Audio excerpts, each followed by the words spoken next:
Ahí está. Ya, ahí estamos grabando la sesión. Sí, lo que pasa es que cuando tengo la pantalla en PPT no alcanzo a ver, no alcanzo a ver justamente el chat. Deme un segundo. Vamos a tratar de poner el chat en pantalla también. Ahí está, profe, ¿va a grabar la clase? Gracias, sí, sí, se va a grabar la clase. Vamos entonces a retomar dos conceptos principales que eran los que habíamos dicho antes. Todos estos elementos que vemos en pantalla se usan ¿para qué? Se usan para tratar el aire. El aire tiene la ventaja que está en abundancia, que es relativamente limpio, pero tiene la desventaja que requiere un cierto tratamiento. Y el aire que requerimos es aire a presión. Y habíamos dicho que con estos elementos tenemos la particularidad de generar un grado de limpieza del aire, grado de limpieza para partículas sólidas, para humedad y un grado de limpieza para las partículas de aceite. Con respecto a eso, estos tres elementos se habían definido diferentes grados de limpieza del 1 al 6, donde hicimos hincapié que el mejor aire es el aire que se requiere, es el aire adecuado para mi instalación. El mejor aire no es el grado 1, porque ese aire es caro, ese aire tiene un costo adicional. Por lo tanto, el mejor aire es el que yo requiero para mi instalación. Y en función de eso, una instalación puede llegar a contener todos estos elementos que vemos acá en pantalla. Señores, están recién llegando personas, ¿no es cierto? Son las 11:43, van 13 minutos, les pido por favor puntualidad para ingresar a la clase, ¿ok?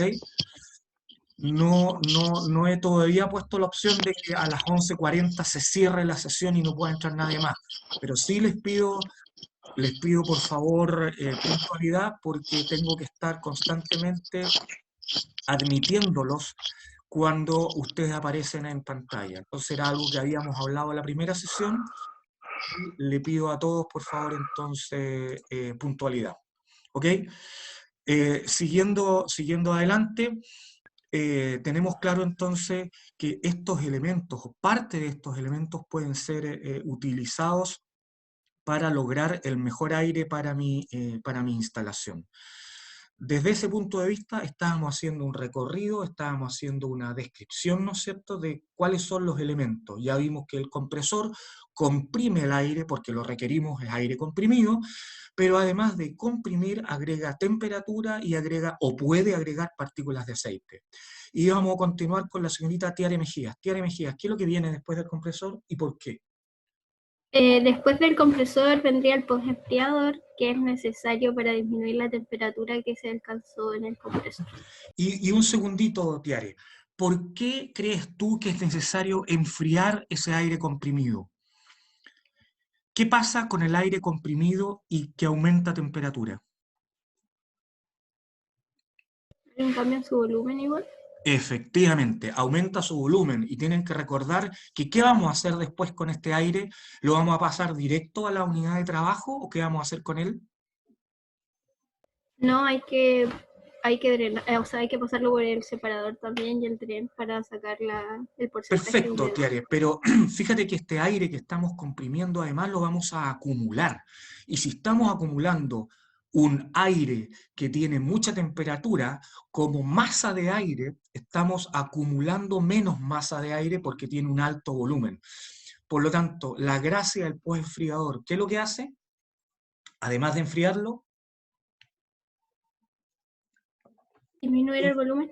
efectivamente, y al disminuir el volumen, podemos almacenar más masa de aire en el acumulador. Perfecto.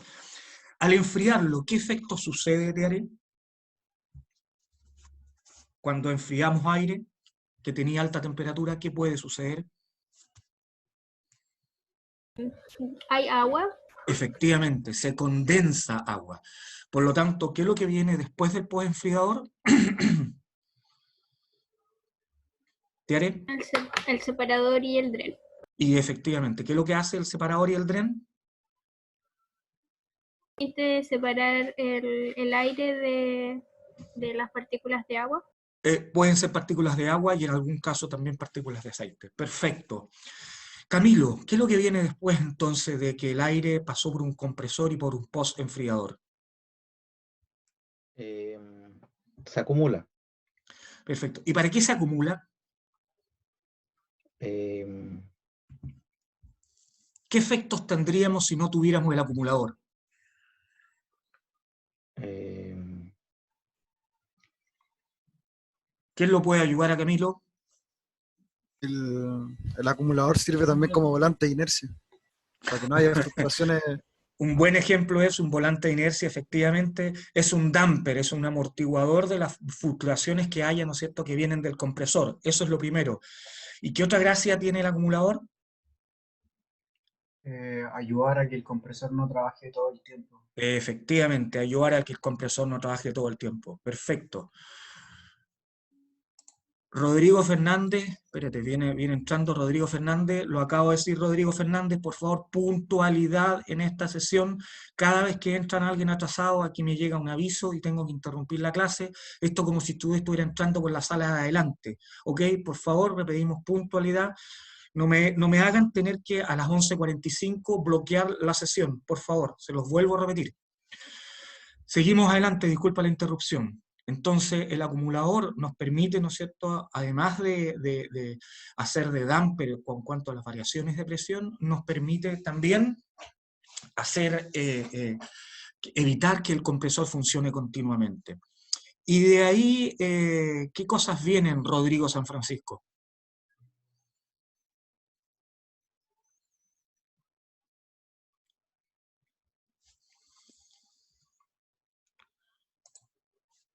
Rodrigo, ¿me escuchas?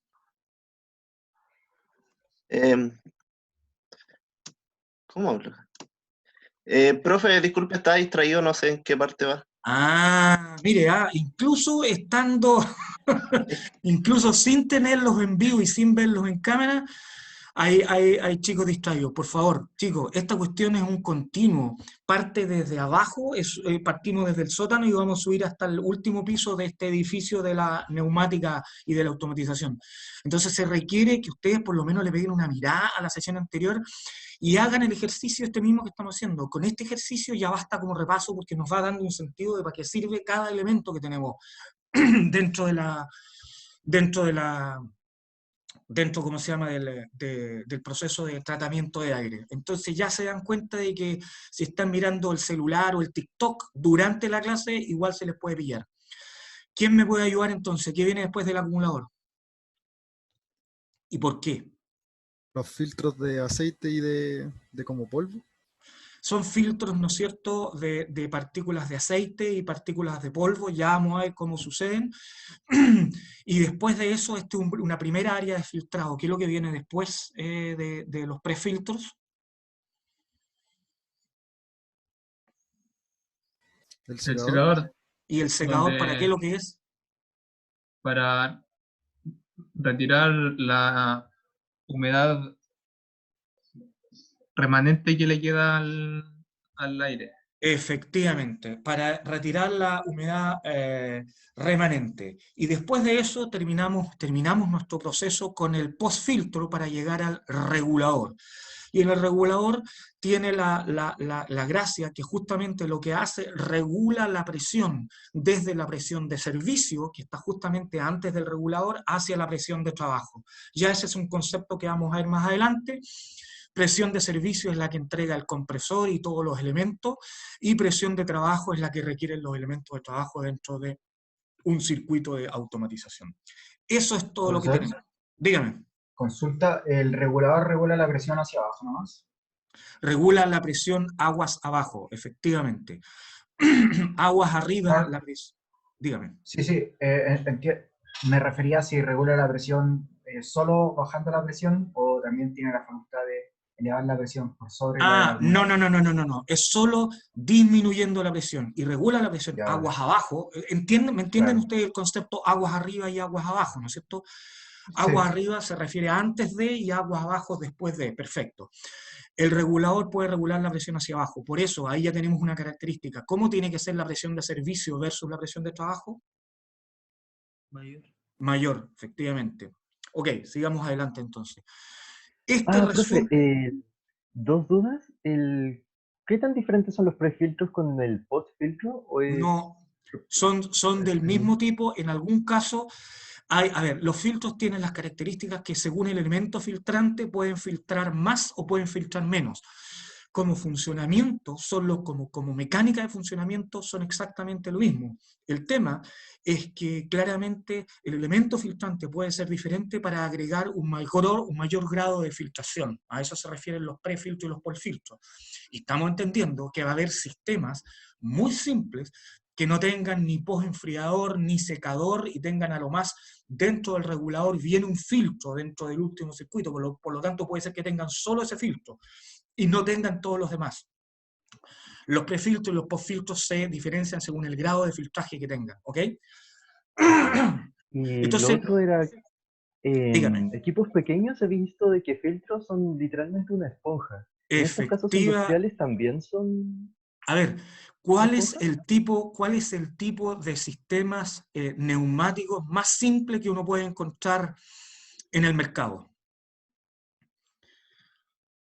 ¿Qué ejemplo me pueden dar de los sistemas neumáticos más simples? Y ojo, y es un sistema que lo único que requiere es aire a presión, no tiene ningún elemento de trabajo adicional. A nadie le ha tocado ir... Para inflar los neumáticos. Efectivamente, a nadie le ha tocado ir alguna vez, ¿no es cierto?, a una vulcanización o incluso a la Serviteca. Lo que tienen ahí justamente es un circuito que tiene el motor, tiene el regulador, tiene el acumulador, el compresor y el acumulador, y de ahí sale una manguera con aire, efectivamente. En algunos casos ese aire lo utilizan para pistolas, para tornillos, destornilladores neumáticos, y en otro caso es solo para inflar. Ese es el sistema más simple. Y ahí el único filtro que tiene, como decían sus compañeros, es una esponja que tiene. Eso es un elemento filtrante, ¿te fijas? Ya vamos a ver cuáles son los tipos de elementos filtrantes. Hay mallas de acero, hay esponjas, son diferentes tipos los que podemos encontrar. Y esas son las diferencias que tienen. ¿Ok? Entonces, ya estamos viendo que nuestro circuito completo de preparación del aire genera compresión, enfría, acumula, seca y acondiciona y regula el aire para después pasar al nivel de distribución y los elementos de trabajo que son los que requerimos para la operación. Por lo tanto, repetimos entonces qué es lo que tenemos en lo que es la parte del compresor. Tenemos el compresor, tenemos lógicamente un motor eléctrico, tenemos un presostato, y un presostato no es nada más que un sistema de regulador o de sensor de presión conectado, ¿no es cierto?, a un interruptor eléctrico que lo que hace es enciende o apaga el motor eléctrico. Tenemos una válvula antirretorno y tenemos el acumulador. Ese es, por así decirlo, el paquete más simple que tiene, ¿no es cierto?, de compresor. Hasta ahí podríamos llegar con el paquete más simple de un compresor, que es el compresor asociado a un motor eléctrico, un presostato que da encendido y apagado del motor eléctrico, una válvula antirretorno, un pequeño estanque acumulador, un manómetro para medir la presión dentro del estanque, una purga para eliminar del estanque el agua y una válvula de seguridad para que si la presión dentro del estanque empieza a aumentar peligrosamente, esta válvula de seguridad libera aire al ambiente. ¿Ok? Algunas veces estos componentes traen secador y un filtro de línea, un filtro a la salida de este sistema compresor. Entonces, podemos tener purgas de aire, purgas de agua, y la unidad de acondicionamiento final es lo que se llama FRL, filtro, regulador y lubricador. Eso que vimos en la última etapa, en la imagen, antes de pasar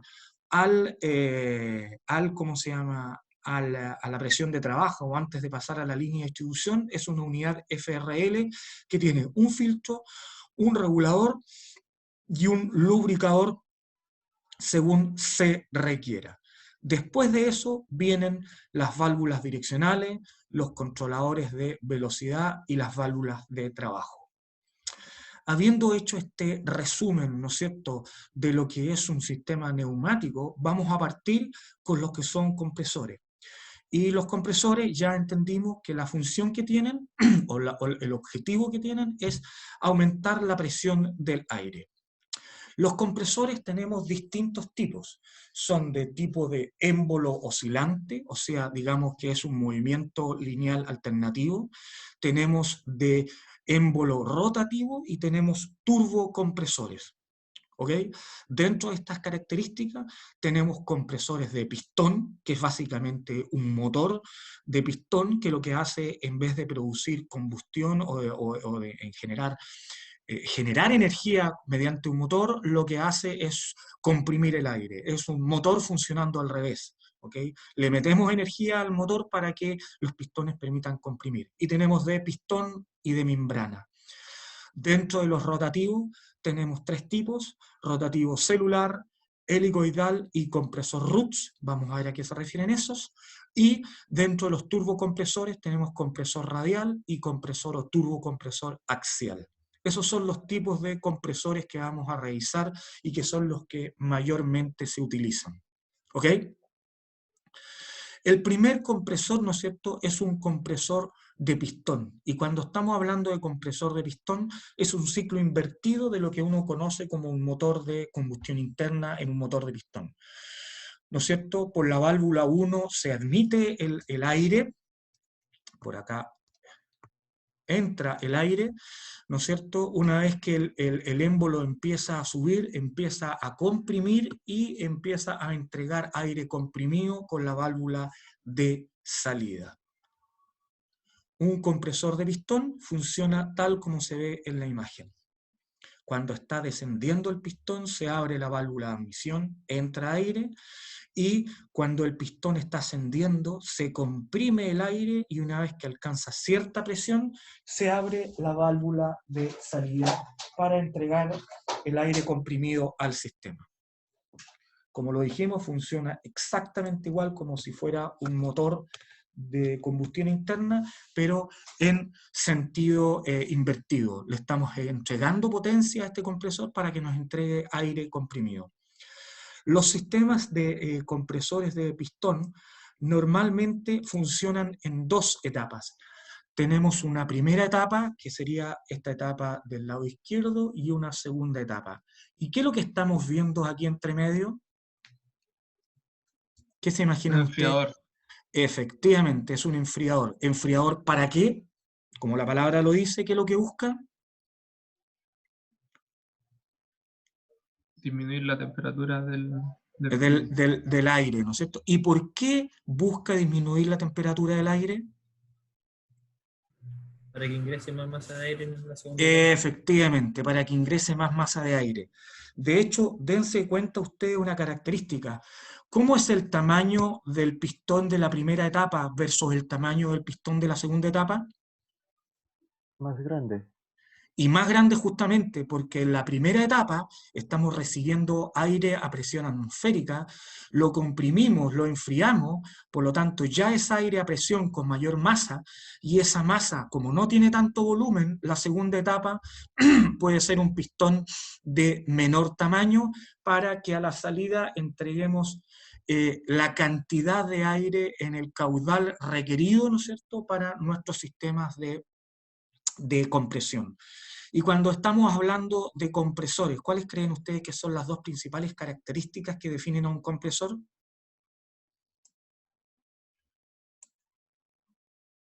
La presión de entrada versus la presión de salida. Y la otra característica, o sea, la presión de trabajo, la presión de servicio que entrega el compresor, ¿no es cierto? Y la segunda característica, el caudal. El caudal. Requerido. Efectivamente, el caudal que entrega, ¿no es cierto? Además tiene otras características, el consumo energético, las revoluciones máximas, efectivamente, pero las principales características, y son las cuales, por las cuales nosotros vamos a ver que se seleccionan los compresores, es por la presión que entregan y por el caudal que entregan, ¿ok? Dentro de los tipos de compresores, ¿no es cierto?, de dos etapas, tenemos los de dos etapas y doble efecto. Dos etapas y doble efecto. Dos etapas se refiere entonces a que tenemos una etapa de baja, una refrigeración o un enfriador, y una etapa de alta presión, que es lo mismo que vimos en este que está acá atrás, ¿ok?, en ese mismo. pero la característica que tiene este es que es de 2 etapas. Funciona tanto en la etapa de ascenso del pistón como también en la etapa de descenso del pistón. Lo que vemos es que tenemos un circuito de válvulas de admisión y de escape por sobre el pistón, y además tenemos válvulas de admisión y de escape por debajo del pistón. Y estas válvulas lo que hacen es que cuando el pistón va ascendiendo, está entregando aire a presión por la cámara superior y además está admitiendo aire a presión atmosférica por la parte de abajo del pistón. Y cuando desciende el pistón, entrega aire a presión por debajo del pistón y admite aire a baja presión por la parte superior del pistón. ¿Se entiende eso? ¿Alguna duda? Profe, Dígame. ¿podría recordar lo que es etapa de baja y etapa de alta? Se llaman etapa de baja y etapa de alta porque claramente en esta primera etapa es una primera etapa de compresión. El aire viene a presión atmosférica y alcanza una presión intermedia. Este aire a presión intermedia pasa por el enfriador. ¿Para qué?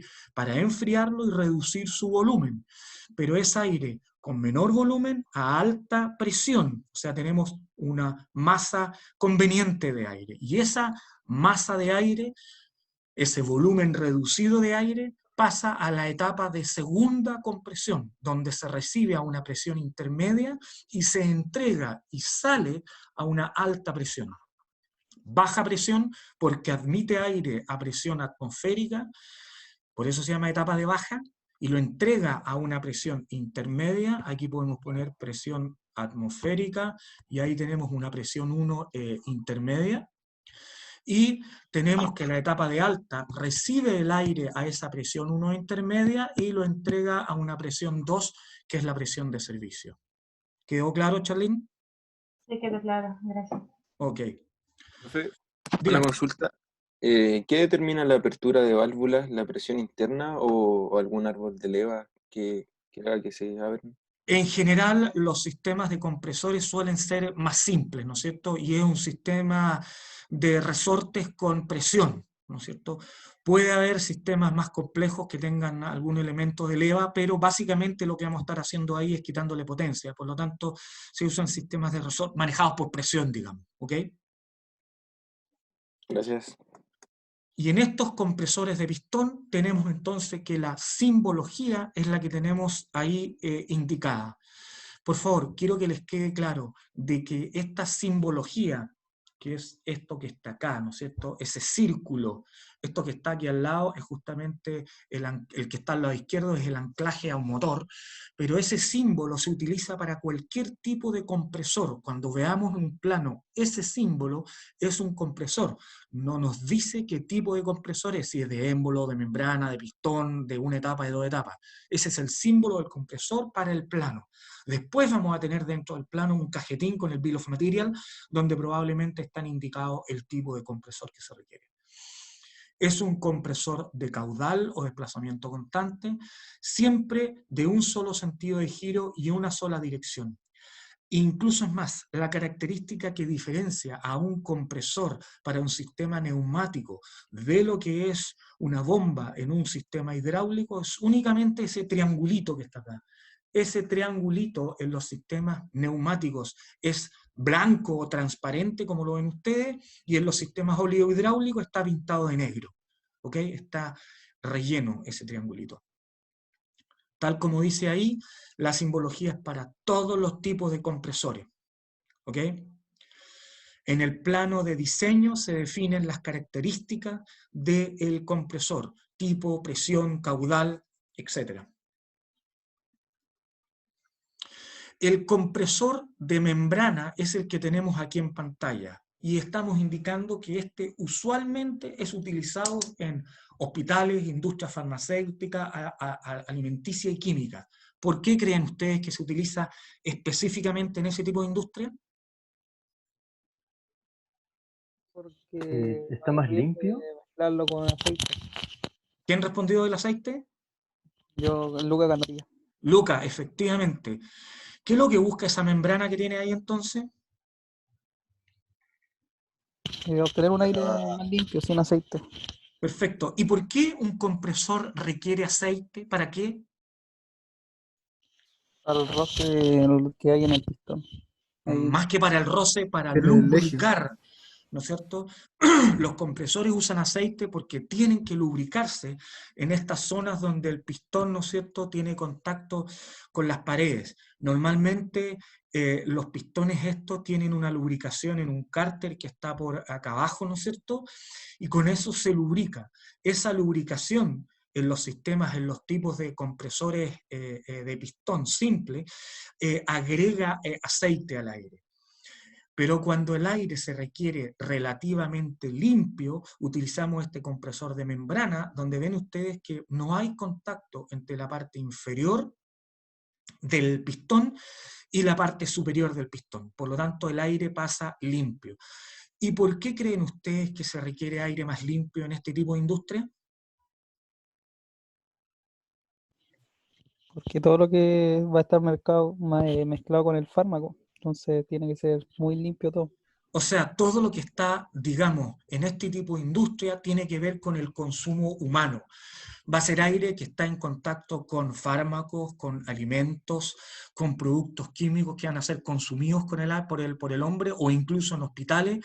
Va a ser el aire que le llega, ¿no es cierto?, a los sistemas hospitalarios. Por lo tanto, en este tipo de industrias se utiliza justamente este tipo de compresor de membrana, que la ventaja, la gracia que tiene, es que es un aire limpio de aceite. Por lo tanto, en este tipo de industria, ¿qué grado de aire tendríamos que tener en cuanto a las partículas de aceite? Grado óptimo. Grado óptimo, que ¿cómo se llama el mejor grado? 1. 1, efectivamente. Vamos a pedir, en este caso, grado 1 para lo que son partículas de aceite y particulado polvo, efectivamente. Otro tipo de compresor que también es libre de aceite es el compresor de tornillo o émbolo oscilante. Lo que tenemos en este caso es que el aire ingresa en estas ranuras que tiene este tornillo, y estas ranuras van comprimiendo el aire, el volumen de esa ranura se va disminuyendo de tal manera que el aire que entra va disminuyendo su volumen, por lo tanto va aumentando su presión, ¿no es cierto?, hacia la salida. Son de flujo continuo. Fíjense que a diferencia de los elementos de los compresores de pistón, no entrega una fluctuación de aire, entrega un aire continuo, ¿no es cierto?, flujo continuo. Veamos qué es lo que pasa en este sistema. En el sistema de émbolo oscilante, entrega alta presión cuando el émbolo va subiendo y hay una disminución de la presión que entrega cuando el émbolo va bajando, ¿ok? Ya vamos a ver que normalmente los compresores de émbolo no tienen un solo pistón, tienen 3 o más pistones justamente para evitar esa fluctuación de presión. Pero el émbolo de compresor rotativo, la gracia que tiene es que entrega un flujo continuo con hasta 25 bar de presión y libre de aceite. Ahí tenemos lo que profesor, es... Dígame. El de antes, el compresor de membrana, por tener membrana me imagino que aguanta menos presión. ¿Cuánto menos presión entrega? Ya vamos en las características, ya vamos en las tablas y características les vamos a mostrar una tabla, ¿no es cierto?, donde tenemos todos los rangos de presiones y todos los rangos de caudales con los diferentes tipos de compresores para poder seleccionar el tipo de compresor, ¿ok? Ok, gracias. Claramente el hecho de tener una membrana lo limita en cuanto a la presión, pero entrega un aire limpio. Aquí tenemos cómo funciona, ¿no es cierto?, este compresor de tornillo, y lo que tiene un compresor de tornillo es que este espacio que está entre los tornillos va disminuyendo su volumen a medida que gira, y tal como se dan cuenta, lo que está en esta animación, el aire que entra en azul es a baja presión, y lo que sale en rojo es a alta presión, y a medida que va disminuyendo el volumen, va aumentando la presión del aire, para finalmente el aire salir por el costado derecho a alta presión, ¿no es cierto? Tenemos que entra por este costado y sale por este costado a alta presión. Esto es lo que es un compresor de tornillo. Aquí tenemos otro ejemplo de lo que es un compresor de tornillo, ¿no es cierto? Los compresores de tornillo, además, la ventaja que tienen que son un poco más silenciosos. Aquí vemos las características de cómo se selecciona un compresor de tornillo, ¿no es cierto? Donde claramente, si se fijan, las dos características principales son caudal y presión. Además, tenemos otras características que también se requieren para lo que es ingeniería, donde tenemos la potencia para el trabajo, ¿no es cierto?, la conexión de la descarga, el peso del equipo, el volumen del equipo y el ruido de trabajo, ¿ok? El ruido con que trabajan estos compresores, ¿ok? Y vamos viendo entonces, recuerden que ustedes en su proyecto de automatización tienen que entregarme los equipos cotizados y los equipos definidos, ¿no es cierto? Donde ustedes tienen que definir en función de presión y en función de caudal, tienen que definir los tipos de compresor que van a utilizar. Y como vemos aquí, están en unidades americanas y unidades sistema internacional. Pie cúbico por minuto, litros por minuto, el caudal, y bar de presión o libra fuerza por pulgada cuadrada en sistema internacional y en sistema americano. ¿Ok? El compresor Roots, a diferencia del compresor de tornillo, lo que tiene es que no disminuye el volumen del aire. Son dos lóbulos que giran uno contra el otro y lo que hace es mueve el aire sin cambiar el volumen. Este es un tipo de compresor que tiene limitaciones en su presión, pero permite mover grandes caudales de aire. El aire se mueve entre los elementos y la carcasa. El aire entra por acá, ¿no es cierto?, y se mueve en esta zona y pasa hacia el área de salida. Aquí lo que tenemos entonces es aire en movimiento, y ese aire en movimiento provoca un aumento de presión, ¿no es cierto?, dentro del sistema. Aquí vemos cómo trabaja un compresor RUPS. ¿Qué pasó con la animación? Ahí está. Ahí estamos viendo cómo trabaja el compresor, ¿no es cierto? Entra aire frío por acá abajo. Fíjense que circula por los costados y sale aire frío, disculpa, aire a baja presión por acá abajo, circula y sale a alta presión por arriba. ¿Ok?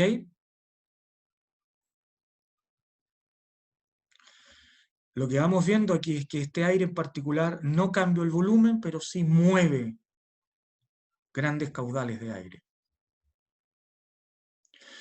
Y finalmente llegamos a los turbocompresores que tienen la gracia de entregar altos caudales, pero presiones bajas o presiones limitadas.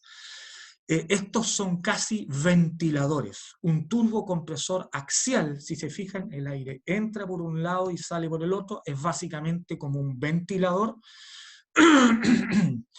Y el turbocompresor radial, donde vemos que entra el aire por la zona axial o por la zona del eje y sale por los costados, ¿no es cierto? Y ese aire para poder aumentar de presión, o ese compresor para poder aumentar de presión, funciona en varias etapas. Altos caudales y bajas presiones, los turbocompresores axiales y radiales. Esto es básicamente cómo funciona un compresor axial.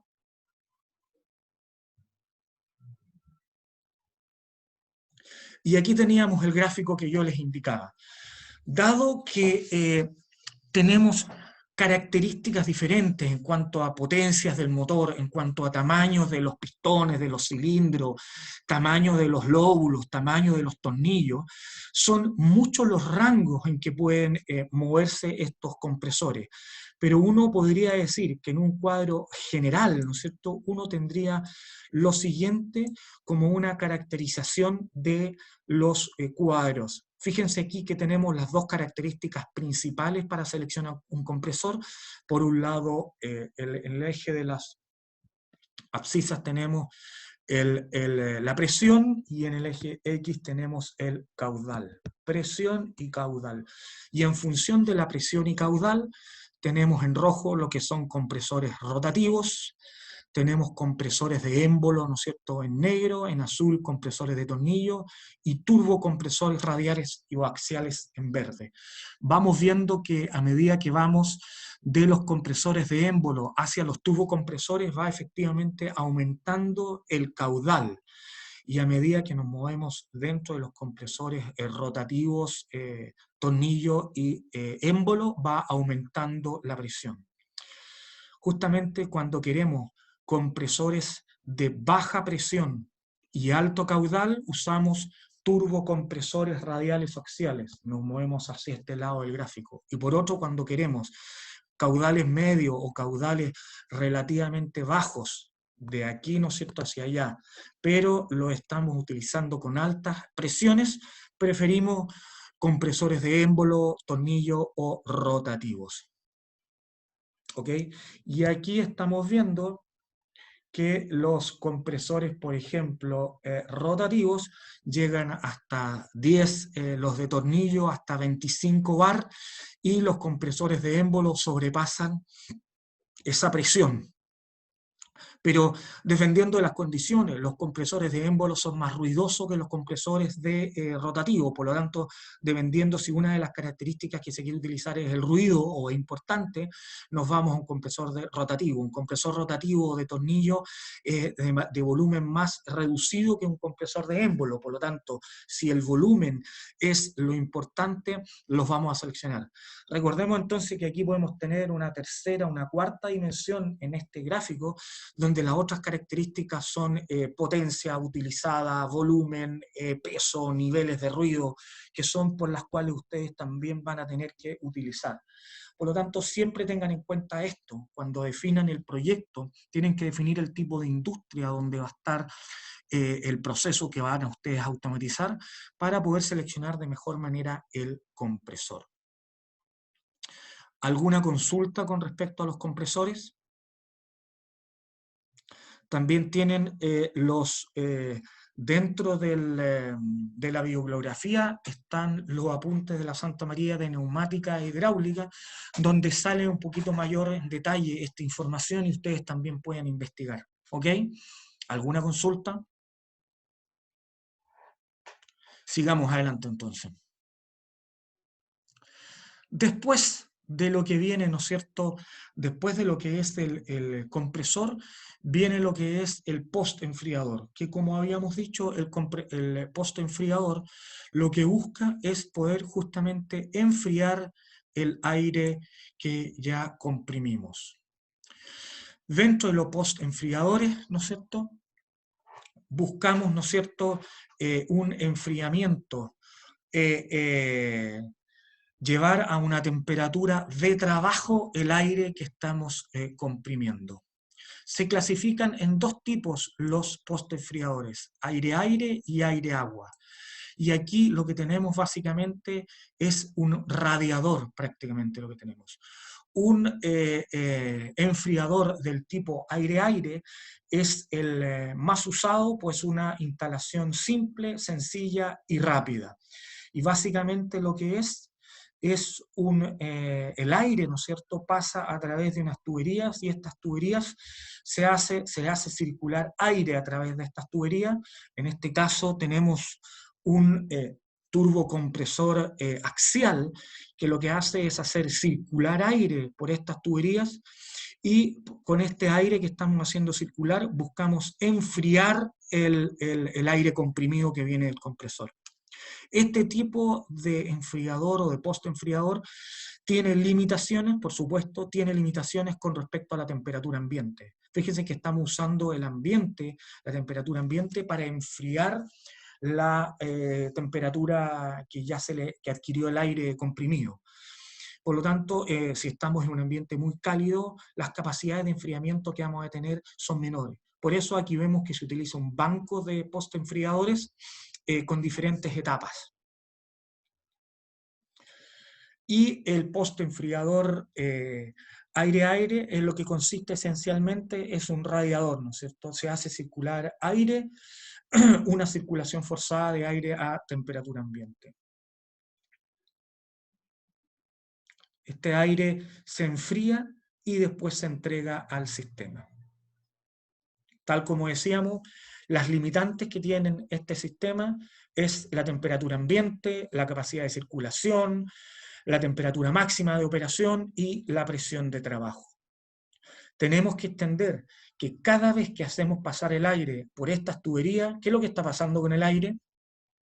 Se está enfriando, pero como elemento negativo que tiene, ¿qué pasa cuando un fluido pasa por tubería?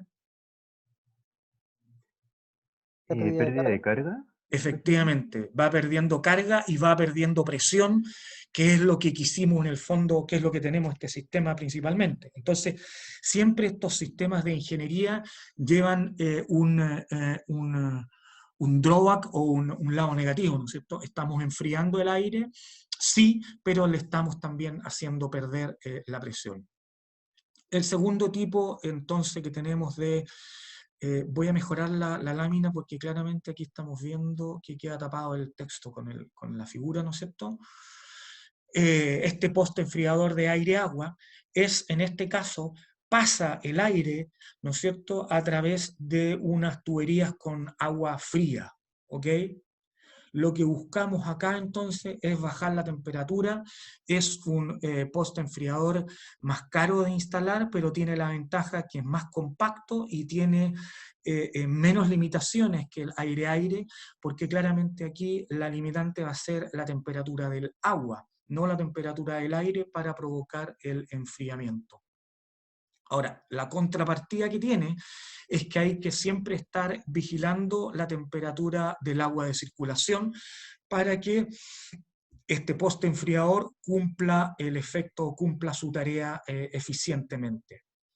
Para un poste enfriador también los parámetros a tener en tiempo son el caudal de aire que puede circular, la temperatura del aire de entrada y las caídas de presión que tenemos dentro del aire.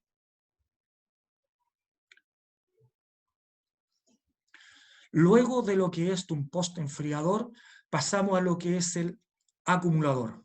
Los separadores y drenes ya los vamos a ver más adelante. Un acumulador es básicamente, y el símbolo de un acumulador es el que tenemos ahí adecuado. El símbolo del poste enfriador ya se los voy a mostrar. Un acumulador es básicamente un equipo que tiene ciertos elementos que hacen parte de él. Si ustedes se fijan en la figura superior, tenemos que el acumulador conlleva un manómetro, un tornómetro, una válvula limitadora de presión, una compuerta de revisión o de limpieza, una válvula de vaciado o dren de agua y una válvula de cierre. Esos son los elementos que normalmente componen un acumulador. Independiente del tipo de acumulador que tengamos, si es vertical, si es horizontal, si es de membrana, si es de vejiga, lo que sea, siempre el símbolo es el mismo, el que tenemos ahí en pantalla. Esa es la simbología para todos los acumuladores.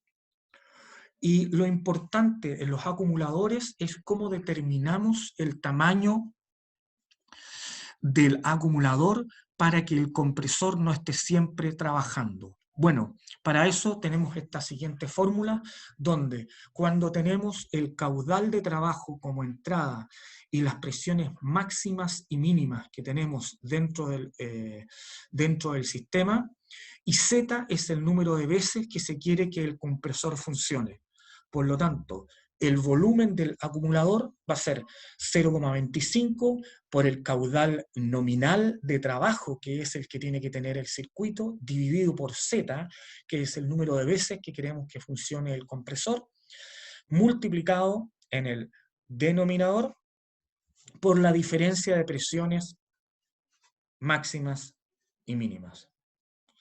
Aquí tenemos entonces un normógrafo. antes de que existieran los sistemas computacionales, los software y las calculadoras inteligentes, se usaba para poder definir estos cálculos, ¿no es cierto?, para poder aplicar esta fórmula. En vez de aplicar la fórmula, se utilizaban estos normógrafos o gráficos, ¿no es cierto?, que lo que hacen es gráficos con diferentes entradas, de doble entrada o de triple entrada.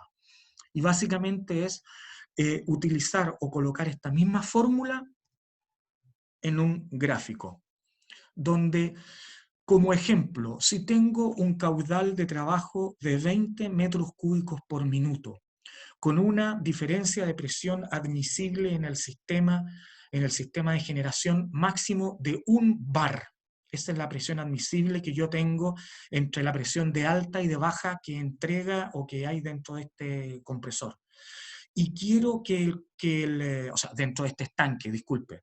Y quiero que el compresor funcione 20 veces por hora. ¿Cuál es el volumen que tiene que tener mi estanque? Entonces, lo primero que hago es entrar a este gráfico por el caudal. Y el caudal de entrada, ¿no es cierto?, es 20, que está en este punto. Si se fijan, es un gráfico que está en el eje vertical y horizontal en escala logarítmica. Y vamos avanzando con este 20 y llegamos al delta P admisible. El delta P admisible es de 1 bar. Este delta P es la diferencia de presión máxima que yo quiero entre el aire que me entrega el compresor hasta el aire que el acumulador mantiene dentro de sí. O sea, si yo entrego aire a 15 o a 12 bar, el estanque puede admitir para este requisito máximo 1 bar de diferencia. O sea, no puedo entregar a la salida del estanque acumulador menos de, si era 15, menos de 14 bar. Y por ese delta P, ¿no es cierto?, cruzamos contra el delta P y subimos en el eje vertical hasta tocar con el Z, donde el Z es el número de veces que quiero que el compresor funcione. Y con el Z20 nos vamos hacia la izquierda y obtenemos 15. Entonces, el volumen del acumulador para un sistema que admite máximo 1 bar de diferencia de presión con un caudal de 20 metros cúbicos por minuto y un compresor que quiero que se encienda 20 veces por hora, requiero un acumulador de 15 metros cúbicos. ¿Ok? Esto es básicamente lo mismo que poner estos datos dentro de la calculadora o dentro de un software, ¿no es cierto? Y entrega esta información. ¿Alguna duda? Dígame. En cuanto al Z, ¿eso cómo se define? Porque que se prenda 20 veces o en un lapso de cuánto tiempo, 20 veces se prendió 1 minuto. No, pues ahí sale 20 veces por hora. Entonces, lo que estamos diciendo 20 veces por hora es que el compresor funcione cada 3 minutos, ¿te fijáis? Cada 3 minutos el compresor tiene que funcionar. Yo quiero que funcione menos de 20 veces por hora, no sé, 10 veces por hora, ok, cada 6 minutos, entonces, ¿te fijáis? Eso me refiero, a ver, un compresor está hecho para funcionar. Lo que pasa es que a veces por temas de ruido o por temas de variaciones yo quiero que funcione más o menos veces por hora. Si no tengo acumulador, el compresor va a pasar funcionando siempre, ¿te fijáis? Esa es una definición del sistema que yo pongo como limitante. ¿Ok? Gracias. ¿Ya? Y aquí tenemos lo que es un compresor acumulador. En general, en todas estas vulcanizaciones o las servitecas que ustedes han visto, ¿no es cierto? Tenemos que los equipos, el compresor, el regulador, el motor, el enfriador, viene todo junto, es un paquete completo. Y esto es lo que tenemos como ¿cómo se llama? Un paquete compresor acumulador. Si vamos identificando, aquí tenemos un motor. Asociado a este motor eléctrico tenemos el compresor. ¿Qué tipo de compresor es este? Viendo la figura. ¿De pistón? de pistón de cuántas etapas? De 2. De 2 etapas con un enfriador intermedio, ¿no es cierto? Y sale el aire hacia estanque, que este es el estanque, y en este estanque aquí tenemos el manómetro y el regulador de presión o la válvula de seguridad, y aquí tenemos la válvula de cierre o de salida hacia el circuito de trabajo. Por lo tanto, aquí la presión, aquí la pregunta es, bueno, ¿y cuál es la presión de servicio y cuál es la presión de trabajo? Presión de servicio es todo lo que está antes de esta válvula, ¿no es cierto? Es la presión que entrega el compresor hacia el acumulador. Y la presión de trabajo es la que tenemos aguas abajo en nuestros sistemas de operación. Los acumuladores, podemos tener acumuladores verticales, donde los acumuladores ya vienen, como ustedes ven aquí, vienen con sus manómetros, con sus válvulas de seguridad, vienen con sus válvulas o con puertas de DREN, ¿no es cierto? Y estos acumuladores tienen, ¿no es cierto?, ciertas dimensiones, A, B, C, D. Vamos a ver cuáles son. Aquí están las características de un acumulador vertical, el volumen en litros, las presiones máximas que resiste este compresor, las dimensiones, el peso, el tipo de conexión y el tipo estándar de boca de inspección. Esas son las características que nosotros vamos a ver cuando empecemos a cotizar o queramos elegir un acumulador. Profe, una consulta. Dígame. ¿Cuál es la diferencia entre las conexiones, ese flange y el LUBA? ¿En qué afecta? ¿O para qué se usa? Es por el tamaño. Las conexiones se refieren a que si yo ya tengo un piping instalado dentro de mi fábrica, dentro de mi instalación, tengo que colocar, ¿no es cierto?, un compresor o un acumulador que haga caso o que sea compatible con el piping que ya tengo dentro de mi instalación. Por eso son diferentes tipos de conexión. Y por otro lado, la boca de inspección es el tamaño de la boca de inspección que yo tengo, son estándares los LUBA, si se fijan más abajo tengo bocas de inspección para los estanques sobre 2000 litros, tengo bocas de inspección de prácticamente 50 por 30, son bocas grandes de inspección, ¿te fijas? Pero son básicamente los estándares que tienen estos equipos para que uno los pueda poner dentro de la instalación que ya existe dentro de la planta. Por eso siempre, de hecho también en los compresores se habla de los tipos de conexiones para que sea compatible con la instalación que yo ya tengo.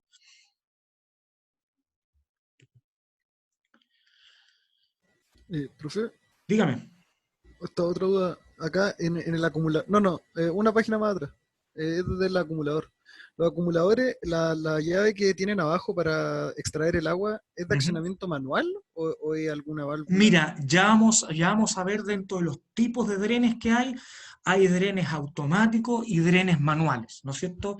Los drenes manuales son claramente uno con una llave, sale el flujo, y los drenes automáticos son drenes que tienen un funcionamiento tipo flotador, ¿no es cierto? Cuando el nivel de agua sube hasta un cierto nivel, se produce la salida del agua. Ya vamos a ver también eso, cómo funcionan esos tipos de drenes. Como el water. Efectivamente. Ya, no es. Gracias. ¿Sí? Vamos a seguir avanzando dentro de nuestro sistema neumático, donde el sistema neumático continúa con el secador. Yo les voy a pedir aquí una pausa, un minuto, déjenme ir a buscar un café, un vaso de agua.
Ok, siguiendo adelante en nuestro sistema neumático, ¿no es cierto?, nuestro sistema de tratamiento de aire, lo importante para hablar del secador y los filtros es el tema que estamos utilizando. Nosotros estamos utilizando como elemento de trabajo, como fluido de trabajo, el aire. Y el aire tiene una composición básicamente de nitrógeno y oxígeno.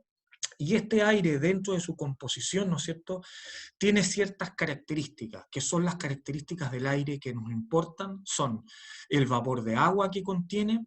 ¿Por qué? Porque la humedad dentro del aire, que son vapor de agua básicamente, puede producir oxidación dentro de los circuitos. El polvo que contenga el aire, porque el polvo puede dañar y producir desgastes en los sistemas agua abajo. Y el vapor de aceite o el particulado de aceite, porque puede producir riesgos de explosión y el aire pasa de ser un elemento inerte a un elemento o a un fluido explosivo. Por lo tanto, lo que nos importa a nosotros de este fluido de trabajo es los niveles de vapor de agua que tienen. ¿Por qué? Porque el agua produce oxidación de los elementos. Los niveles de polvo que tiene, porque produce desgaste. Y los niveles de partículas de aceite o vapor de aceite, porque producen riesgo de explosión. Dado que a nosotros lo que nos importa entonces es regular los niveles de agua, particulado sólido, polvo y aceite, lo que buscamos entonces es tratar el aire eliminando o limitando las cantidades de estos tres elementos. Para el vapor de agua que produce oxidación, los tratamientos que se aplican, ¿no es cierto?, es el secado. Para el polvo que produce desgaste es el filtrado. Y para el vapor de aceite o las partículas de aceite que tienen riesgo de peligro de explosión, se utiliza, además del filtrado, el secado químico. ¿Ok? Esta es la tabla, entonces, que a nosotros nos guía en cuanto a qué es lo que queremos, qué es lo que queremos eliminar, cuál es el riesgo que tiene ese particulado y cuál es el método que tenemos para tratarlo. Dentro de los conceptos básicos con respecto al agua tenemos el concepto de humedad relativa. Y la humedad relativa, ¿no es cierto?, se refiere a la cantidad de agua que hay dentro del aire a temperatura ambiente, o dependiendo de la temperatura del aire. Y lo que tenemos entonces, o lo que define esta humedad, es el punto de rocío. El punto de rocío es el punto en que se empiezan a formar gotas de aire, gotas de agua dentro del aire, con una humedad relativa del 50%, con un punto de rocío de 5 grados, con la temperatura del aire de 16 grados, ¿no es cierto?, el punto de rocío está a los 5 grados. Eso quiere decir que si este aire empieza a enfriarse, a los 5 grados se van a empezar a formar gotas de agua. Con respecto, entonces, al secado para eliminar el contenido de aire, existen 3 métodos. El aire viene, entonces, con unos ciertos niveles de punto de rocío, y ese punto de rocío, en función de ese punto de rocío, yo defino los métodos que tengo o las características que voy a tener en mi secador. Tengo la absorción, que es un proceso químico, la adsorción, que es un proceso físico, y el enfriamiento, que es por refrigeración. El enfriamiento ya sabemos que también produce, al enfriar el aire, se produce la condensación y se pueden eliminar, ¿no es cierto?, el contenido de agua dentro del aire. Estos 3 métodos son los que tenemos. Por lo tanto, el método por absorción, que como habíamos dicho es un proceso químico, lo que tenemos en el método de absorción es la entrada al aire dentro de una masa de secado, y por sobre esta masa de secado sale un aire seco, y hacia abajo de esta masa de secado sale, ¿no es cierto?, el condensado. Por esta válvula de cierre ya vamos a revisar los tipos de drenes que tenemos, que pueden ser automáticos o pueden ser manuales, ¿no es cierto? Y un secado por absorción, pasa este producto, o sea, el aire pasa a través de un producto que es la masa de secado, para producir, ¿no es cierto?, que el aire salga seco. Un sistema de funcionamiento típico de este secado por, esta es absorción. Un sistema típico del secado por absorción, ¿no es cierto?, es cuando tenemos, ¿no es cierto?, un aire húmedo que entra, ¿no es cierto?, pasando a través de esta masa de secado. El segundo tipo de secado es el secado por adsorción, que como habíamos dicho es un proceso físico. En el secado por adsorción usualmente se utiliza en 2 etapas o con 2 volúmenes. El secado por adsorción, dado que es un proceso físico, el material de secado se va absorbiendo agua, por lo tanto cada cierto tiempo ese material de secado tiene que regenerarse.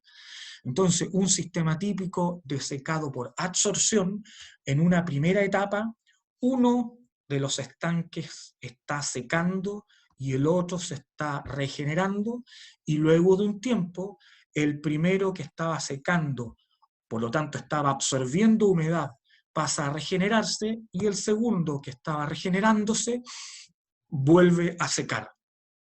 La sílica gel, por ejemplo, que ustedes ven, es un material de secado por absorción que absorbe humedad dentro de los sistemas.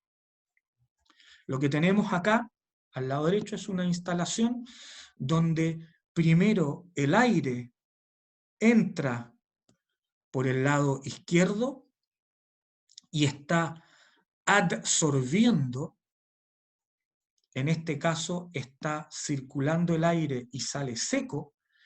Parte de ese aire seco se calienta y se entrega para que seque la segunda etapa.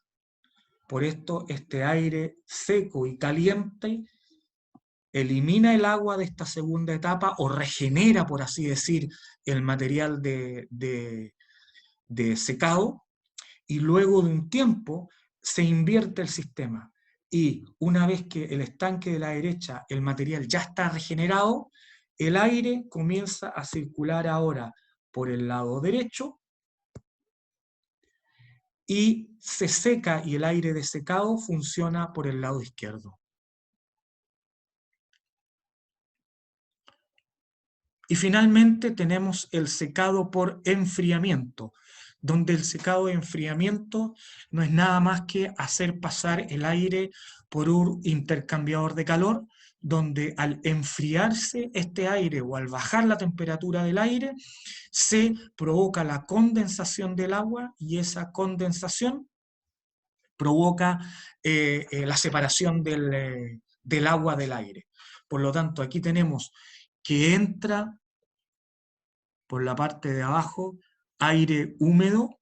Ese aire pasa primero por un intercambiador de calor y después por un grupo de enfriamiento. Se retira el agua y sale por arriba el aire comprimido seco.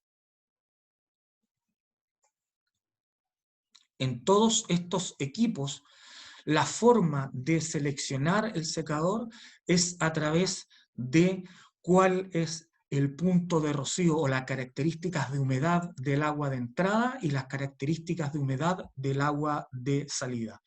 La simbología para el secador es la que tenemos ahí indicada, y nuevamente, esta simbología se aplica para cualquier tipo de secador, ya sea por absorción, ya sea por adsorción.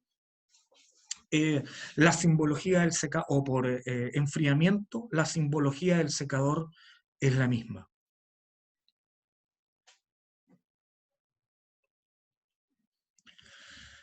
Y cuando estamos hablando de los filtros, que es la parte final de un sistema neumático, los filtros, el objetivo que tienen es separar las impurezas sólidas y líquidas del aire. Vimos entonces que del aire nos interesaban tres características: la cantidad de agua que posea, que se elimina con el secador; la cantidad de partículas de aceite que posea, que se elimina con el filtrado; y la cantidad de polvo que posea, que también se elimina por el filtrado. ¿Por qué hay que eliminar el agua? Porque produce oxidación. ¿Por qué hay que eliminar el aceite? Porque tiene riesgos de inflamación. ¿Y por qué hay que eliminar el polvo? Porque produce desgaste en las piezas, en los elementos aguas abajo.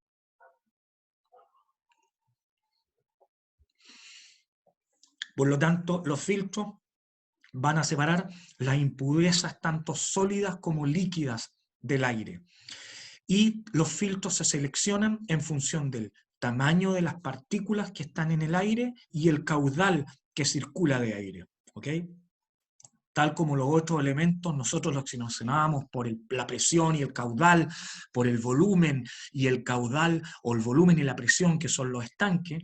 Los filtros los seleccionamos en función del tamaño de particulado sólido a la entrada del aire y a la salida del aire, o el particulado de partículas de aceite, y el caudal que va a circular de aire. Y existen diferentes tipos de filtros que desempeñan estas funciones. Son filtros de acción mecánica, donde tenemos elementos filtrantes, como ustedes mencionaron al inicio de la clase. Puede ser una esponja que esté filtrando o una malla metálica que esté filtrando. Esos son filtros de acción mecánica. El aire se hace pasar a través de este elemento filtrante. Tenemos filtros inerciales, que dado el movimiento del aire, ese movimiento en forma de ciclón, en forma circular del aire, provoca la separación de las partículas sólidas y líquidas y el dren de estas partículas sólidas y líquidas, o la eliminación del aire. Y finalmente los filtros combinados, que utilizan tanto acción mecánica como acción inercial del movimiento para eliminar, ¿no es cierto?, las impurezas del aire. La simbología de los filtros son entonces: un filtro de aire tiene esa simbología, que es un rombo con una línea vertical punteada. Cuando este filtro tiene una purga manual, tiene el triángulo abajo, y tiene la purga automática, tiene un doble triángulo por debajo. Independiente del tipo de filtro, si es de acción mecánica, si es de acción ciclónica o acción combinada, la simbología es la que aquí se presenta. Recuerden que en el BOM, o en el Bill of Material, que va asociado a un plano, es ahí donde se identifica el tipo de filtro y las características en cuanto al caudal que maneja y la cantidad de material particulado que puede separar.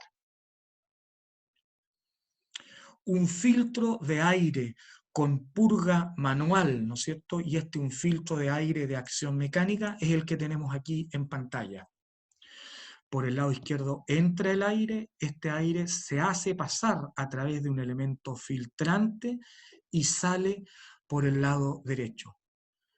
Este elemento filtrante, ¿no es cierto?, acumula el particulado hacia abajo y se puede purgar, ¿no es cierto?, por debajo. Todos estos filtros con elementos filtrantes requieren cada cierto tiempo cambiar el elemento filtrante. Normalmente dentro de las instalaciones se ocupan dos filtros, ¿no es cierto? Un filtro en operación y otro filtro en paralelo, en stand-by. Una vez que el filtro en operación se satura, se hace entrar el filtro stand-by y se cambia el particulado o se cambia el material filtrante dentro del equipo que estaba en operación.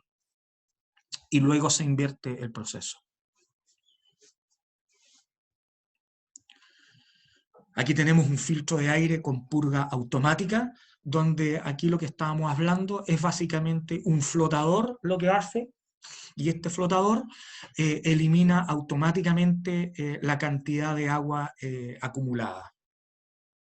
No es agua, la cantidad de material líquido acumulado. Los elementos filtrantes tenemos que pueden ser esponjas, pueden ser mallas, o pueden ser un material sólido, poroso.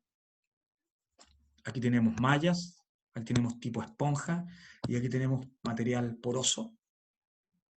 Y estos son los elementos filtrantes que son los que cada cierto o cada tiempo hay que cambiar. Esto es básicamente lo mismo que tienen los sistemas, ¿no es cierto?, que uno usa, incluso puede ser en una filtro, en una piscina de estas que venden en el Jumbo, una piscina de instalación normal, o el filtro de aire dentro de un auto. Si ustedes lo han abierto, ¿cómo es el filtro de aire de un auto? ¿De qué material es? Esponja, me parece, ¿no? Efectivamente, o sea, ahí es más papel y esponja, efectivamente. Y esos se cambian, se limpian y cada cierto tiempo hay que cambiarlo.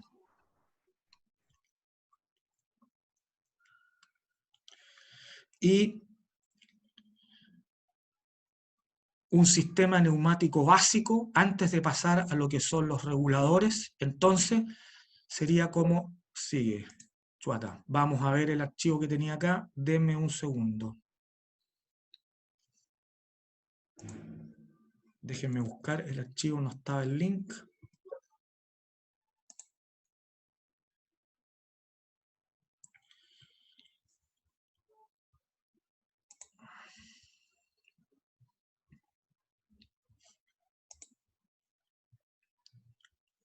Denme un segundito.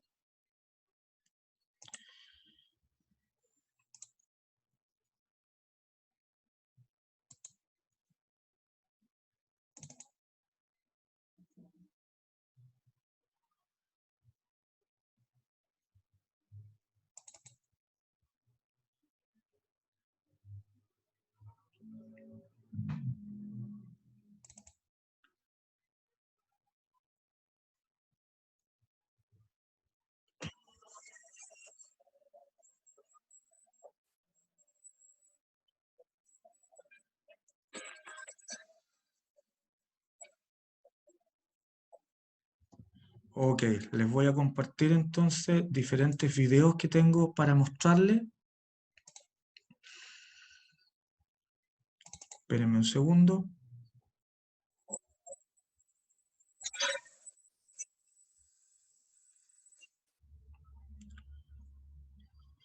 Estoy buscando el video en cuestión.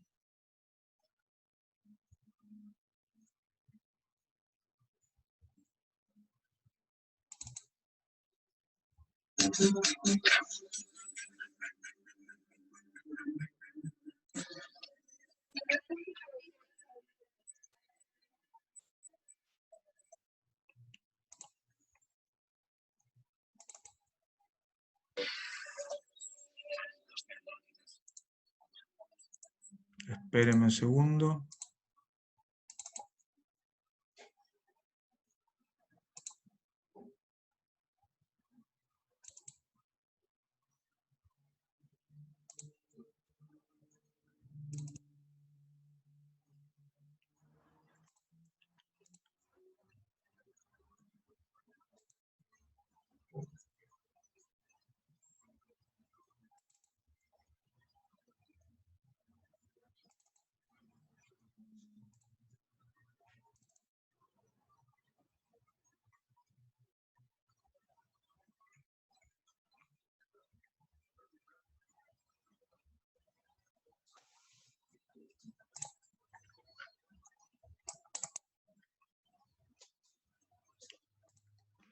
Uy, qué lata.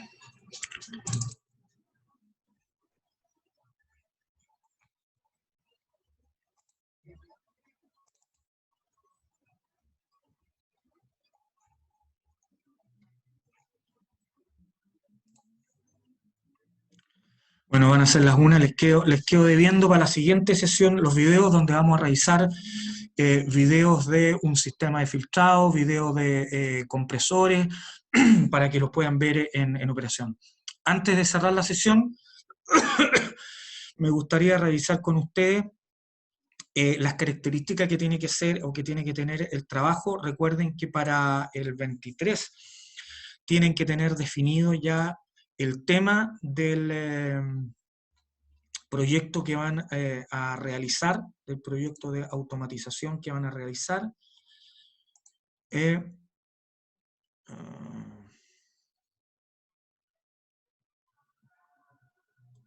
Aquí, voy a compartir con ustedes entonces esta lámina.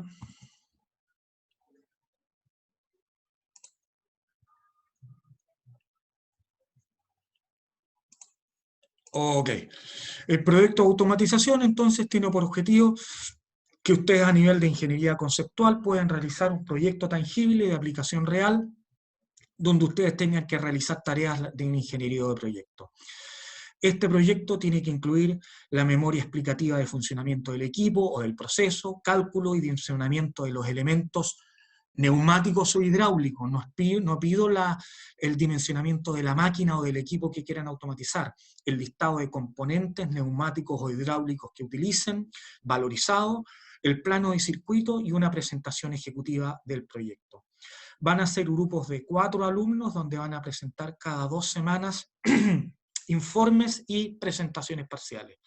Los informes incluyen plana y portada, 2 planas, ¿no es cierto? Y la portada, son 3 hojas en el fondo, deben incluir un resumen ejecutivo, los avances realizados, los temas pendientes y los desafíos por resolver. Las presentaciones parciales son cápsulas grabadas por ustedes de 5 minutos, donde todos los integrantes del grupo deben participar. Y la presentación final tiene una presentación ejecutiva de entre 5 y 10 minutos con los entregables en un informe final. Ahí tenemos la ponderación de los diferentes elementos, donde los entregables que se requieren es la solución al problema que vamos a automatizar, el diseño del equipo de automatización a nivel básico, ya puede ser un croquis, la secuencia de automatización y una simulación que es opcional. Tienen que calcular la demanda o los componentes que van a utilizar. Con la demanda me refiero al nivel de presión y el nivel de caudal que utiliza el sistema, y tienen que tener una cotización o estimación de costo de esta automatización con una estimación de los beneficios. Y aquí vemos un calendario donde para el 23 de abril deben indicar el tema en clases. Tienen que traer para la sesión del 23 de abril el tema de automatización, donde el proyecto debe considerar la automatización de un proceso industrial que incluya a lo menos 5 elementos de trabajo. 3 pistones, 2 motores, 5 pistones, 1 motor, 4 pistones, lo que ustedes quieran. Y ahí tenemos, ¿no es cierto?, para las siguientes sesiones todo lo que se requiere y las fechas con que van a trabajar. ¿Ok? Esto ya está en el aula virtual. Y también voy a compartir con ustedes, ya está también arriba, los grupos de automatización que son los que están aquí, les voy a mostrar inmediatamente. Requiero que en estos grupos de automatización, en el grupo 11, tengo que personas que aún no están inscritas. Entonces el grupo 11, por favor, me parece que aquí, ¿quiénes están presentes del grupo 11? ¿Holguín está presente? A ver, acá yo estoy, Casusone. ¿Está Fournies? ¿Existe Fournies? ¿O no existe? Sí, se ha comunicado con nosotros sobre el grupo y dijo de que como ha tenido problemas para inscribir, no sabe si va a cursar la asignatura o no todavía, pero como que muestra interés, Vicencio, ¿está por acá? Y Holguín, ¿está por acá? Ok, voy a hacer algo, te pido por favor, Casu. Le respondieron por el chat, tanto parece. ¿Sí? Ah, por el chat, déjame ver aquí. Pues como les dije, no tengo el chat a disposición, déjame verlo. Aquí está Diego Holguín, Vicencio también está, y faltaría Fournies también. Entonces, en el momento serían Sone, Holguín y Vicencio. Chequeen ustedes si efectivamente está o no. Hay un grupo adicional que tiene 5, el grupo 2. Por lo tanto, lo que requiero es saber hoy día, ¿no es cierto?, si está Fournies o no, si se va a incluir, de tal manera para poder este grupo de 5 personas convertirlo en un grupo de 4 personas. ¿Ok? Lo dejamos definido hoy día, entonces. En el grupo 2, toda la gente está, Bernal, Garay, Molares, Romó y Villalobos. Sí, profesor. Sí, estamos todos. Perfecto. ¿Ustedes ya habían empezado a trabajar o todavía no? No creo que hayan empezado a trabajar todavía. Ya nos coordinamos. Hicimos un grupo WhatsApp, si eso cuenta. Ah, ok, listo. Sí. Entonces ya están, no los puedo separar ustedes. Ya.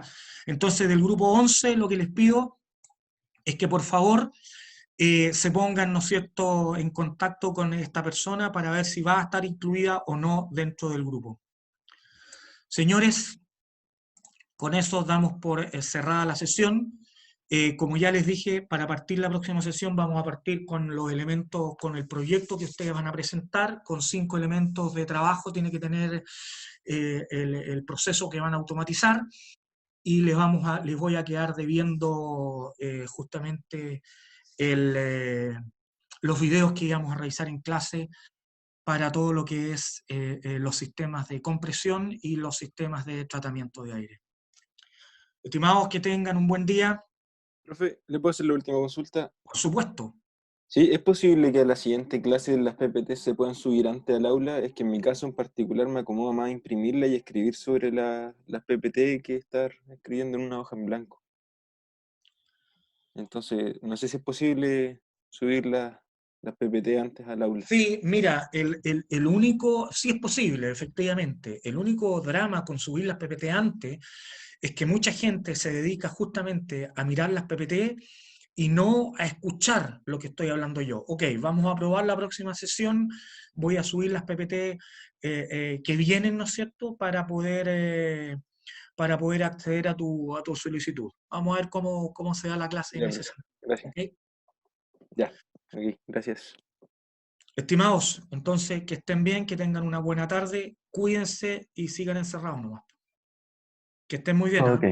Adiós. Gracias, Chao, chao. Chao, profe.